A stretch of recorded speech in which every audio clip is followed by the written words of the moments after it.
All right. Good morning, Doug. Have to start off with the big news that everybody's commenting on. It's my Twitter feed is filled with it, and that's the news about the assassination of Charlie Kirk. What are your thoughts?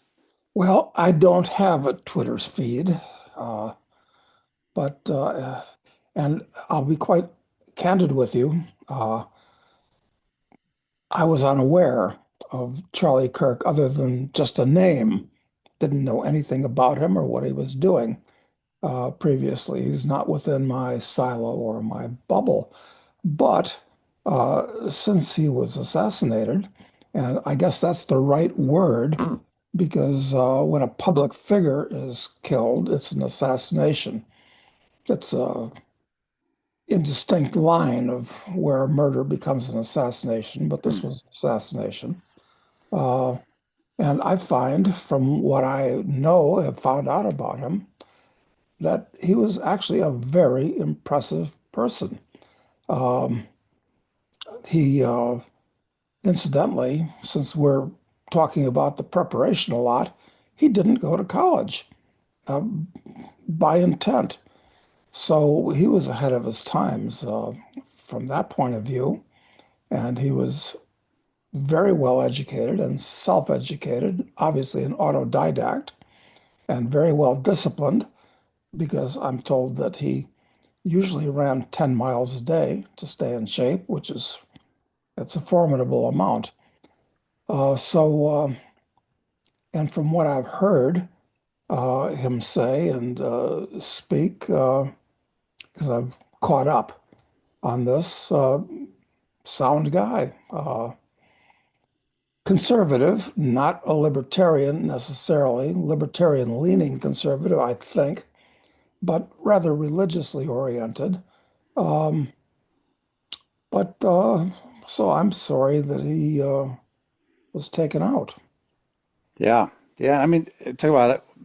Pretty accomplished at 31 years old. He built this organization, Turning Point USA, I think it's called, which had, let's see, I'm looking at the numbers, um, 250,000 student members, 450 staff members that worked to recruit and organize those students across the country, which, they helped with voter registration, advocacy, organizing conservative discussions on campus, etc. And, they raised over $80 million last year, this organization did. It's a big deal. He was clearly a force of nature. Yeah, he really So, was. so we really don't know, or do we know, who killed him and why? Has that come out really?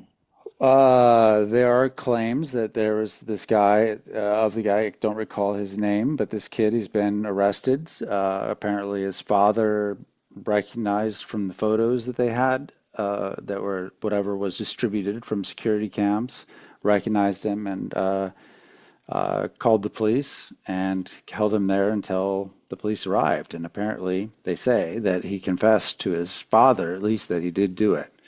But there are a lot of weird inconsistencies, like all these things. Like they say that there's a video of him jumping off the building where the shot was fired from, and he clearly doesn't have a rifle in his hand. And it's and yet in a wooded area not too far away from there, apparently the authorities claim he deposited the rifle. Now, the explanation for why you don't see him with the rifle is they say that he disassembled it, like separating the barrel, and it's a Mauser, and it's separate. It's not an easy breakdown process, but they claim that he quickly broke it down, basically tucked it in his backpack and the barrel down his pant leg, and then apparently reassembled it, and before he dropped it in the woods where they Hmm. found it. So there's a lot of things that don't really add up, to the official story. Again, I don't know what the real answers are, but that fact is bothersome to me, that he doesn't have a rifle when he jumps off, and it was found in the woods, fully assembled. Um, who knows? But yeah, apparently someone has been arrested for it at this point. And they say it was a 200-yard shot, and the purported weapon is a 30-06, so that's reasonable. But a small target at 200 yards, implies a certain degree of competency. I don't know if he was a practiced marksman or not. Yeah, it must have been probably had some experience. I mean, I don't know how skilled they had to be. I mean, in the army, we had to hit 300 meters with iron sights. So I don't know. He had a scope, so, Yeah, if unless the wind's blowing or a scope makes things so much easier than yeah, sights. it does. But, I mean, but you can do it with iron sights. So, I mean, if he's got a scope and it's only at 200 yards, and he's got some experience at all, he could spend if he shot 500 rounds through that thing, I think he'd probably be competent enough to pull it off no problem. Um, and then there's a thought that Charlie was wearing a Bulletproof bulletproof vest. vest, and it actually hit the vest and went up. Hmm. That's one of the things that I've heard about it. But Well, we're still at the conjecture stage, and yeah, we'll see how much truth comes out about this. But more important, perhaps, is that maybe this is a major turning point, this assassination. Maybe it'll catalyze uh, people into different groups even more than they have been. Because I've been saying for years, actually, I think at least 10 years, that the US is heading into something that is going to resemble a civil war. And you tie in uh, Charlie Kirk's assassination with that murder, which took place 2 weeks ago in Charlotte on that light rail where that uh, black criminal killed the Ukrainian girl, and that was suppressed and just is just now coming out. So you put those two things together, and it's a witch's brew. I mean, George Floyd, uh, who was a completely worthless scumbag criminal, became a national hero of the left. It would seem that Charlie Kirk, combined with the Ukrainian girl, her name was Irina, I think, could become symbolic of the right. I don't know. This is and so many lefties. And I've seen some of these posts were, joyous about Charlie Kirk being joyous. killed. And the thing about Charlie is he's like he's not a right winger. Like he's like a basic conservative values, that kind of guy. So it's like the mainstream guy, that they went after.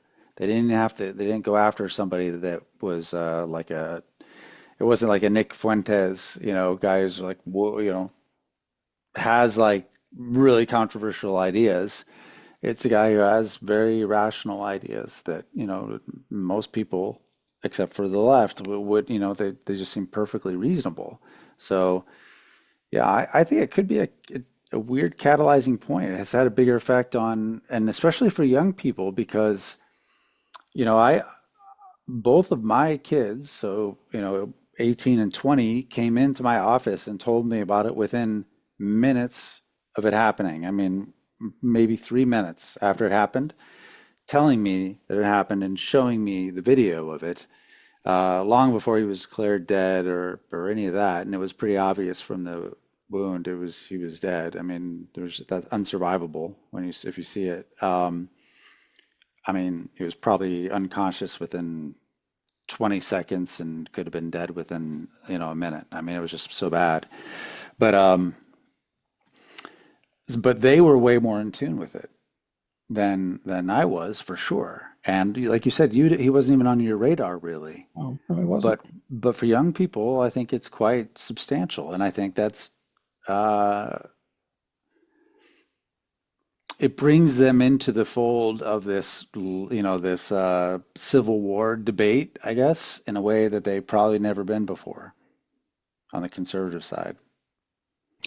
Yeah. So all we can do at this point is see how the masses, we're talking hundreds of millions of people in the US, 300 and some million people, how they reorient themselves as the kaleidoscope has turned a bit due to these Yeah, two events.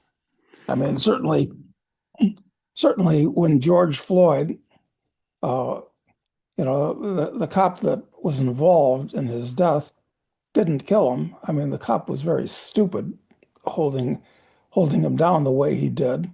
But Floyd apparently died because he was a junkie and he took he swallowed all the drugs so he wouldn't get busted for the drugs when he was picked up for passing phony 20s.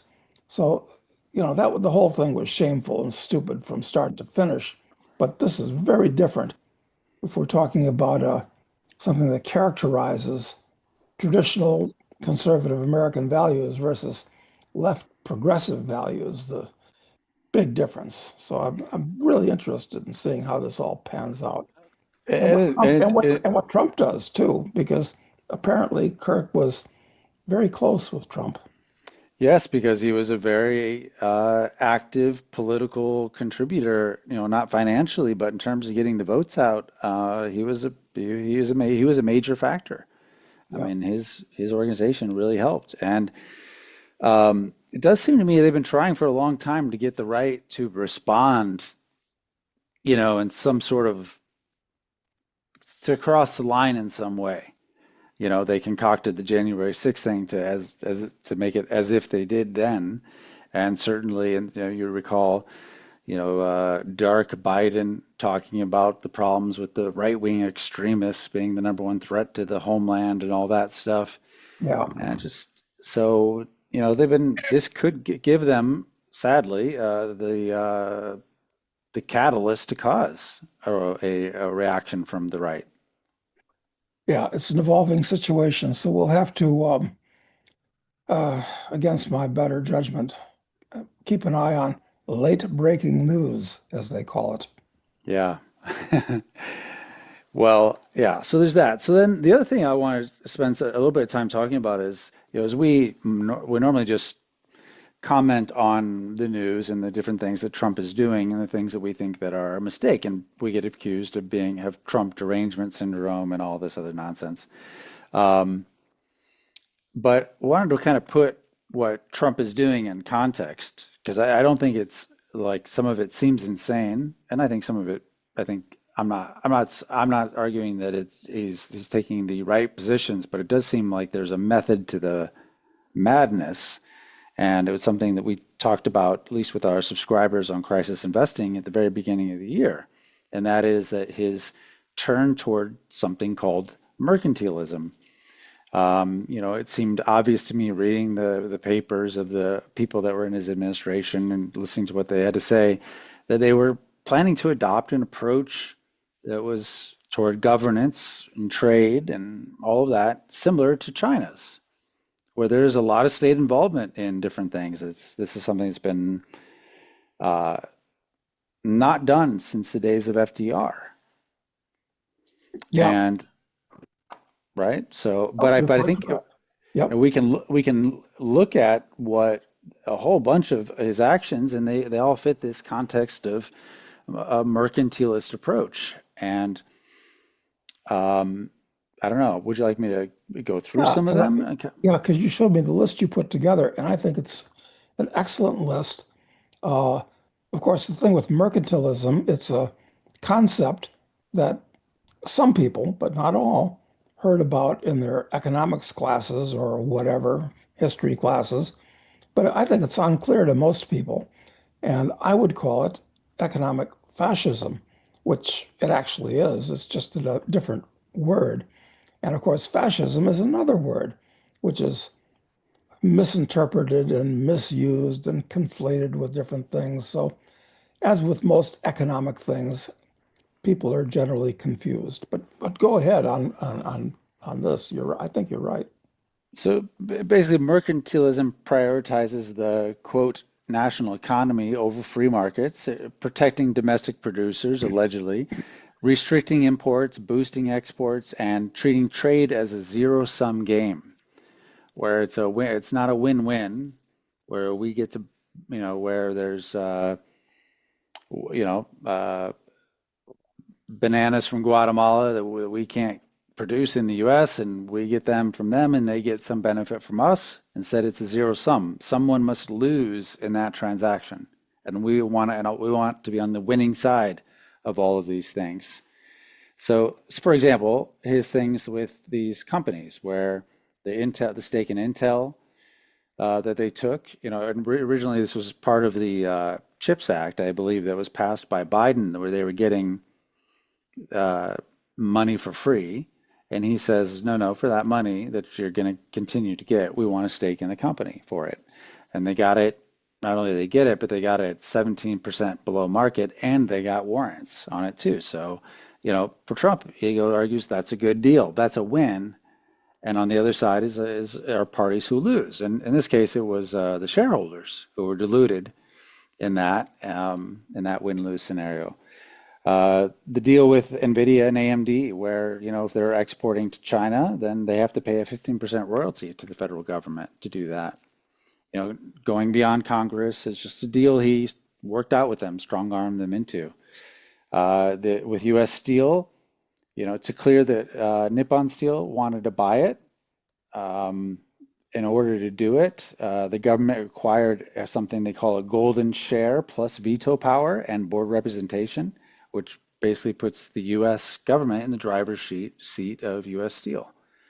So that's one area where we see this. We could also add the purchase of MP materials in there, I think is another one, not, or Yep. a stake in it.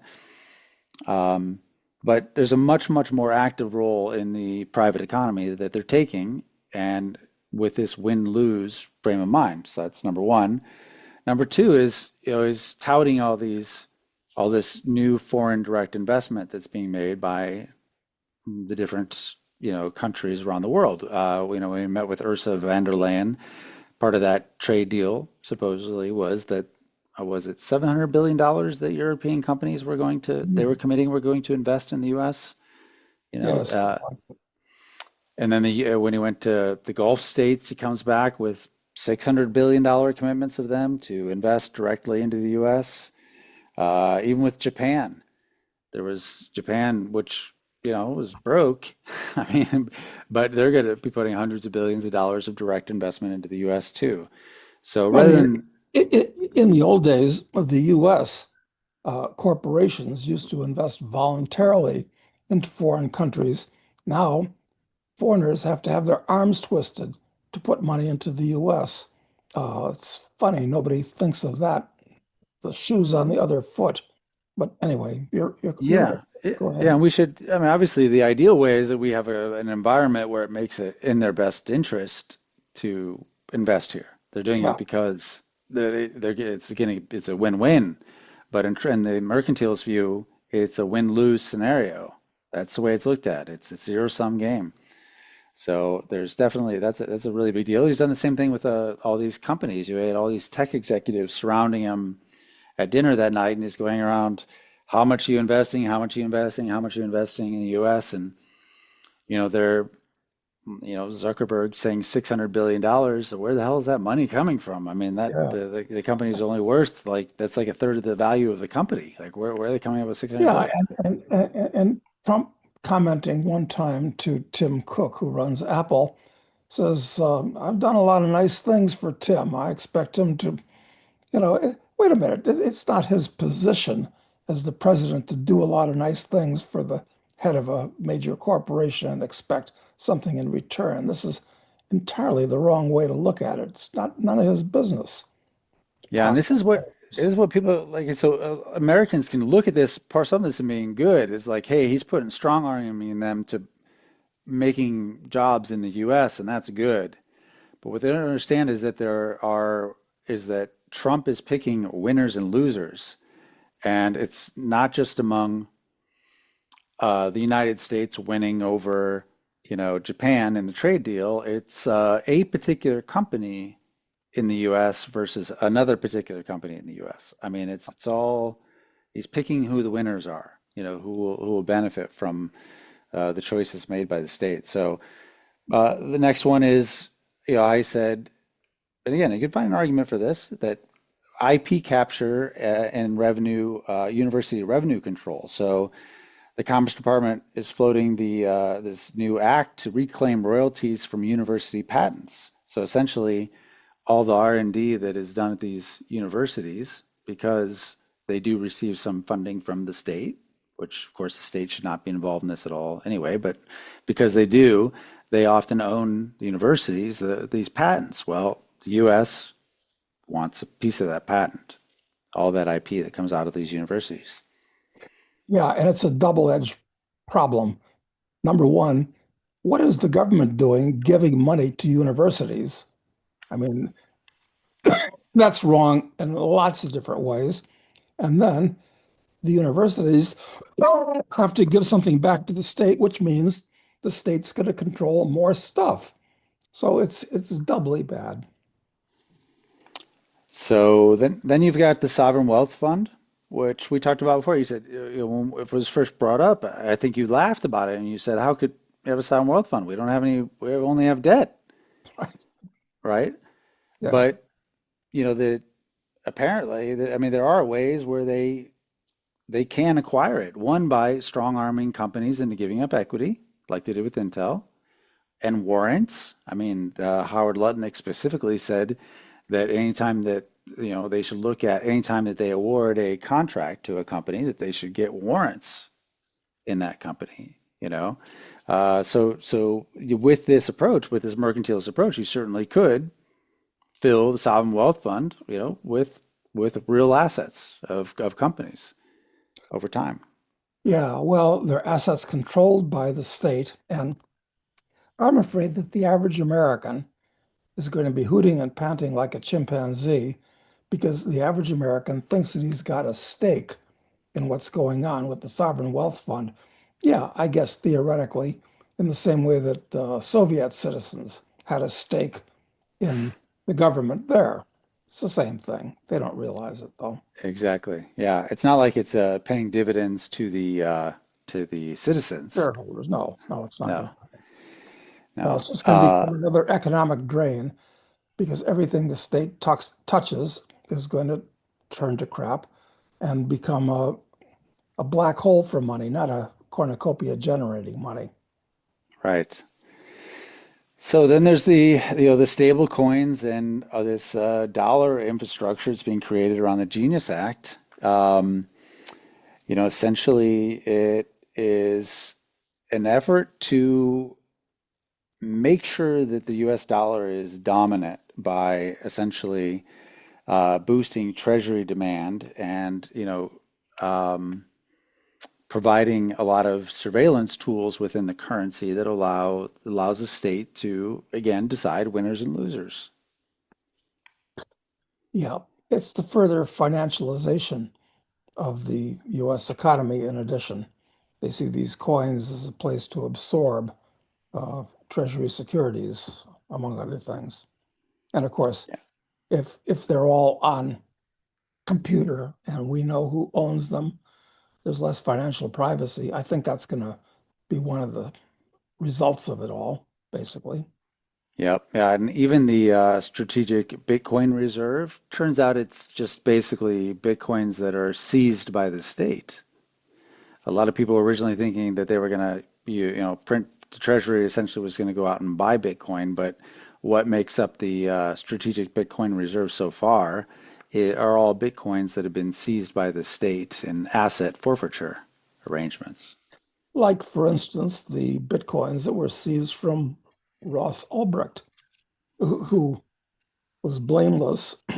Anyway, uh, none of this is good news. And it's all economic fascism because the word mercantilism really is another word for fascism because fascism, which is a word that was coined by Benito Mussolini in Italy in the 20s, it's basically the merger of corporations with the state, where one washes the hand of the other and they work together in a revolving door. And that's exactly what we have. The US, like just about every country in the world, is a fascist country. Nothing to do with jackboots and midnight knocks on the door.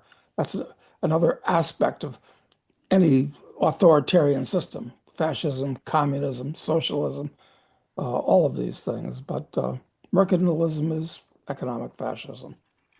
Yep. And of course, there's the tariffs in general, and to me, the tariffs are mostly the tool for bludgeoning the opposition into going your way, into agreeing to the terms so that you are the winner in a deal. And I think, and I purposely, I think that it's done purposely at this point that there's so much confusion around tariffs. It makes it more effective than even the tariffs themselves because them being so confusing to people, they cannot make any kind of rational decision. And Well, so it's like it's worse than saying your tariff is 300% and people have to like rework things to survive around that. It's that it's this moving mystery constantly, and you just want some order to come out of that chaos. And so you're more willing to agree to different terms because so that the whole thing doesn't seize up. So, yeah, all in addition to directing more money towards the state and out of consumers' pockets, it's creating chaos, which is very bad in an economy. You're Yeah, right. very bad, very bad. And I think that chaos though is designed to just get people to the same terms, deal terms like what he's managed to work out with the Gulf states where there are foreign direct investment, huge amounts coming in, or with Japan, where they're basically, there's a big payoff coming our way or coming in the way of some select winners in the United States who will benefit from that foreign direct investment. So the more chaos, the better, I think, to get that done. Yeah, it's certainly going to help the politically favored people to benefit from these things and become wealthier at the cost to the rest of the society. So the rich become richer and the poor become relatively poorer, especially the middle class. Yeah, that was one of like Trump likes to talk about McKinley and that there was all tariffs and it was great and everything worked better. Of course, government was super small, didn't need much money to fund it at the time. But apparently, at that time, there were a lot of the complaints from citizens about that it was basically all this political favoritism. It's like who had the right to import this one thing, and so there was so much corruption sort of built into the system around the system of tariffs that there were clear winners and losers picked among that. So it's not like everybody was super happy with that system, and that system it wasn't what it was made out to be. Yeah, and listen, I got to say about Trump, just to head off, people who say that we have Trump derangement syndrome, not true. Personally, I'm all for the fact that Trump has broken the back or severely damaged the woke movement. So this is wonderful. I mean, there are a lot of things that I like about Trump, including his sense of humor and his style. I think it's most amusing. But his economic policies are not one of them. And that's all we're talking about, really. Yeah, Well, his foreign policy, too. We could talk about, we could yeah, get into that, but I don't know if we have time to go into that, plus some questions. We can save that for later yeah. We because, should. yeah, because this thing with Qatar and Israel, that'll still be there when we come back next. So we can Yeah. say, One thing I'll say this as a like a hypothetical in defense of Trump, and that I'm not saying it is just that we were on the edge of a cliff economically before he was elected. No doubt about it. I mean, there's we too much debt in a debt spiral. I mean, we're in a doom loop already. yeah, we are. And while these radical changes that he's taking on could be an attempt to actually deal with the problem that no one's ever attempted to deal with before. Whether or not they're the right ones, we definitely have opinions that a lot of them are the wrong ones, uh, or not. I think is you could you can kind of I do appreciate the idea that somebody is trying to do something about us. We're going to fall off a cliff one way or another. It was going to happen, And whether it be this year or 10 years from now, I mean, it's just inevitable based on the way things were going. And so I think this approach is it's I think that the most important thing to understand about this approach to me is the impact it actually will have on the typical person's life. And that number one thing that will come from this is that your standard of living will decrease, if nothing else, simply because the dollar must be devalued in order for this plan to work. It's a key cornerstone of the whole thing. And since the beginning of the year, in relation to other currencies, it's down 11%. If you compare it to gold, it's down way more than 11%. And gold is the truth teller, I think, about what's really going on. And that people should, you can like a lot of these things, you can think these things that he's doing are good. You can totally buy into it, but you have to understand that they do have direct consequences for you. And those are certainly, if nothing else, the dollar is the key, and everyone needs the dollar. And you're right. I mean, at least Trump tried to, or is trying to do something to slow down the descent of the U.S. I'm afraid many of the things he's doing are the wrong thing, but at least it's not an acceleration of the trend that would have been established under Kamala, or for that matter, under Biden. So he's trying to do something. I'm afraid he's just making Yep, some mistakes. yep. And it's a radical. His approach is radical, by historical standards. But I would just say this is Trump is FDR like in his approach. Yeah, very You much, know, the very much. rules out the window. We're going to remake everything, all the standard deal that Americans. One thing that I remember saying in a podcast in February, beginning of February about this is that um, one outcome would be that Americans' relationship with their government would be fundamentally different than it was before, just like in FDR's time. Yeah, So no way yeah, around it. yeah. And that's actually not good because what made America exceptional was its unique constitution and the fact that the Constitution kept the government under control. But throw that out the window, and the US isn't exceptional anymore. So these radical changes are all negative. Okay, so we just have a few questions for you here today, Doug, from members of the file. Basically, if you subscribe to Crisis Investing, you have the opportunity to ask questions that I ask questions, post questions there. I ask them to Doug during our podcast. This one is, what's Doug's take on purchasing an existing small business or opening a new one? What sectors would he avoid, and which does he foresee upside in? For some context, I'm a 36-year-old realtor living in British Columbia. I've saved a bit of money and looking to deploy in something other than stocks and property. Does he say where he lives in BC? It's Okanagan. Okanagan. I used to live in BC. I think that, among other things, that's a fruit and wine growing Hmm. area of BC.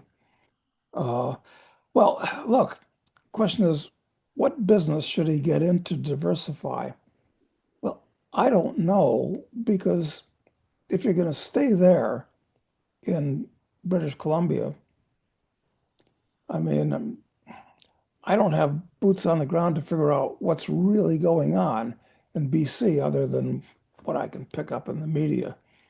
One thing that I do know is that the wine business is experiencing hard times, and all over the world, they're actually ripping out vineyards, which are put in at great expense because there's just no money in wine these days. Maybe that's an opportunity. That's a crisis. You're not in it. Hmm. People are getting out of it.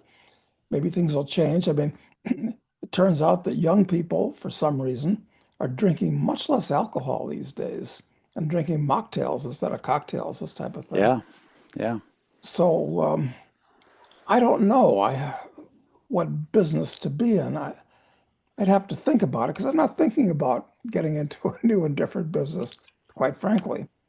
So perhaps I'm the wrong person to ask, but I would look at where there's a crisis, and there's a crisis in the wine business, and that part of BC is part of the BC wine business, which so You know, I there look the one there. thing I'd say is that there's a lot of small businesses, like basic, you know, traditional type businesses, like a HVAC business, or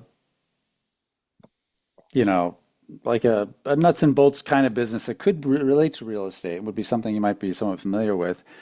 You know, that were started by boomers, and they're getting, they're at retirement age, and they are always looking for, they're looking for a way to exit the business. A lot of times their kids don't want it.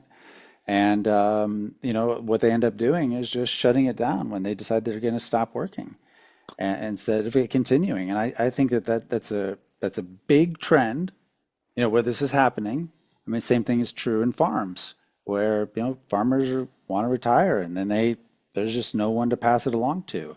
And so, and some of these things are hard to sell for a reasonable price. So, if you look at small traditional businesses that generate great cash flows, have a good reputation, some you could pick up for 5 times earnings maybe, or less, and you can probably do owner financing on it. So I would look at those traditional businesses.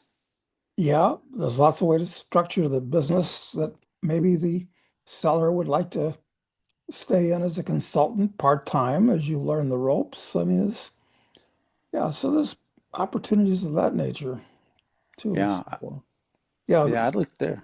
I'd look there. You're quite correct. Good point, Matt. I like that idea.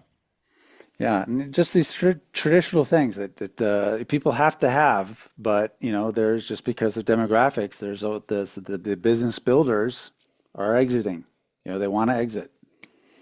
Um, so next question: given the results of the Buenos Aires elections in Argentina this past weekend, their stock market has taken a beating and trending down since May. Has Doug's outlook for economic growth there changed? Well, the victory of Malay 2 years ago, I want to believe, and I still believe, it was of world historic importance because here people forget Malay openly identified as an anarcho-capitalist who basically wants to rid the country of the government as an institution. And it seems like he's done the best he could, firing government employees and getting rid of the regulations that he can by executive order and so forth in Argentina, and made tremendous improvements. But once again, I mean, I don't want to quibble, but it's he has reneged on his promise to abolish the central bank of Argentina, which would have, I think, brought inflation down to zero, not just reduced it radically, which he did. And I think he should have defaulted on all the Argentine government debt to the people that have been complicit in propping up fascist regimes in Argentina before and ridding the next generation of young Argentines of all the debt that's going to have to be paid off. And he's borrowing more from the IMF and the World Bank and so forth. I think he's making some mistakes, and I'd like to find out why he's doing these things. Okay, that said, the fact that he lost in Buenos Aires province, it's what, uh, like 40% of the people in Argentina live in BA province, and it's the center of leftism in Argentina. Always has been, maybe always will be. The national elections coming up in a couple of months will determine whether he gains control of the Congress, in which case he can pass laws as opposed to just do things by executive order. So I've got my fingers crossed with Argentina. I mean, will stupidity triumph over intelligence and freedom over authoritarianism? I don't know. It depends on how corrupt the Argentine people have really become. Hmm. What do you think, Matt? Well, I just know that that's the center of leftism. So, I didn't take much from it, but uh, one one reading of it, or one person reporting on it said that it was worse than expected. So, which basically did not necessarily bode well for the coming elections. So, but I think we'll just have to see. I think the good thing is that it did not coincide with those other elections, the more important ones that are coming up. And so, Malek has a chance to maybe adjust or make some adjustments if they can be made, to make sure that he does get that more control in Congress and can pass some laws. But I mean, we'll really know within a couple months whether Malay's efforts are going to be a failure or not. Honestly, I think we'll know for sure. Yeah, notwithstanding all the mistakes that I think he's made, he's tremendous, bottom line. And well, we'll just have to see. It's the same problem we have here in the US. Half the country are corrupt and collectivist and like to have an authoritarian government giving them stuff for nothing. And the other half are for freedom and individuality. Same problem in Argentina as it is in the US. Uh, but I think the US is on the cusp of a civil war.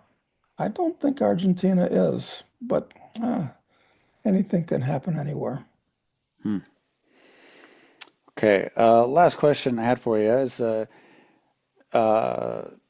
it says, if Doug had ambition to open up his own Rick's Cafe Americaine, what countries would he target? You might have to give some backstory on that a little bit. Yeah, well, after the Soviet Union fell and all of the little satrapy countries that it was controlling, uh, including the new Soviet republics that became free countries like Kazakhstan and Kyrgyzstan and Mongolia changed, and it was it was a free for all throughout the ex-communist world. And it occurred to me that uh, foreign businessmen would want to flood into those countries looking for opportunities to buy assets, to build assets, and so forth. And having been to many of these capital cities of these backwater countries, like the ones I named and others, that the one thing you couldn't get in those countries was no place to go to hang out and get a good drink or a good meal. I mean, they just didn't really exist. So if you opened up a Rick's Cafe Americaine where the manager was business oriented, uh, the This is sort of based upon the Rick's Cafe of Casablanca. that's right, exactly. You would set up a bar restaurant like that. It would cost nothing to rent, uh, use period type furniture. You don't have to spend millions redecorating, and set up a bar with great drinks and have a menu with a few international specialties like hamburgers done really well and a few local specialties done really well because you don't make money on the food, you make money on the drinks. So how do you get people to drink? Well, you put word out to the highways and the byways to the women of the country. Rich foreign businessmen gather here, show up. You might get lucky. And of course, knowing that, the rich foreign businessmen would pile Show in. up. Exactly. So it would be a successful business venture, but better yet, uh, it could become an informal stock exchange where you could wind up getting a percentage of all the deals that go on in Rick's by putting people together because you know everybody that's coming in there. Anyway, great idea. I never, I never did that. Uh, Other things in life got in the way, but it's still possible today, but not as possible as it was then, because these countries have all kind of straightened out, and there's lots of great bars and restaurants, and it's free, and that was a temporary opportunity. I mean, the opportunity is always there, but it was a big opportunity, big, easy opportunity back then to open up a Rick's Cafe. And actually, when I was in New Zealand, there was a an ex-soldier that came to visit me with a couple of his buddies, and he wanted to do that. He knew that was on my mind, and I said, well, the place to go would be to Rangoon, Burma. That's the Mm, place you want to go. I just picked that. And he did. He went up there and he tried to do it. But the problem he had in Rangoon was he couldn't get what the Russians called a krisha, a roof. You need a general to keep the other predators, to ward them hmm. off. And of course, you got to give the general 10% or whatever, basically. But it's a good deal because then you're safe to do business. And he couldn't establish a relationship with Mm. a top political criminal and you need that in these places. Otherwise, they'll shake you down and they'll, you know, ruin your business. Better to Yeah. partner up with them. So anyway, Where would that place be today, though, if you're going to do it? Is there a place today that still there's an opportunity for that? where is a place that's got opportunity where foreign businessmen are not currently, and therefore they're not, I think cyclically, Rangoon, Burma is probably the place again, frankly, because it Mm. looked like they were going to open up and with Aung San Suu Kyi and all this type of that's all gone by the boards, and it's back to being military dictatorship again. So I think that might be a good place, but where else? Where else? Must be somewhere in Africa. Yeah, but Who's going to go to Africa? Uh, it's a little bit. I'm not sure. Hmm. It's worth looking at because if you have a little bit of capital, and it's not going to take a lot of capital because costs are low, and the formula is simple. Uh, Just watch so Casablanca a couple times and you'll get the idea. yeah, exactly right. And Casablanca really is one of the best movies ever made. Definitely on any top 10 list. Maybe it's number one. Who knows? Yeah. No, Princess Bride is number one in my Really? book. Yeah, Princess Bride. Yeah. But Yeah, Casablanca's up there for sure. yeah, it is. It is up there. Anyway, it's a good idea. It's good to real life follows fiction as often as the reverse. So, Yeah. Yeah, no, it'd be cool. Yeah, I remember you telling me about this idea way back when, I don't know, maybe 12 years ago or something like that. It's the first time I heard you talk about it. Sounded very interesting then. But but yeah, right after the Soviet Union fell, it seems like it would have been a no-brainer. I mean, so many opportunities, so many places, and Western businessmen did flood in to all of these places. yeah. So it's just a question, I think, of traveling around and looking for a similar anomaly right now. And Hmm. where would that be? Hmm. Well, I'm not sure, but I'm sure it still exists Yeah. someplace. Okay. Okay. Well, that's all the questions we got for today, Doug. So we can leave it there, and I hope you have a great weekend. We'll be back next week with more. Well, here on the shores of the Chesapeake, it's a beautiful fall day. We'll get out there and enjoy it. Okay, you All too. right. Take care, Doug. Bye bye. Thanks.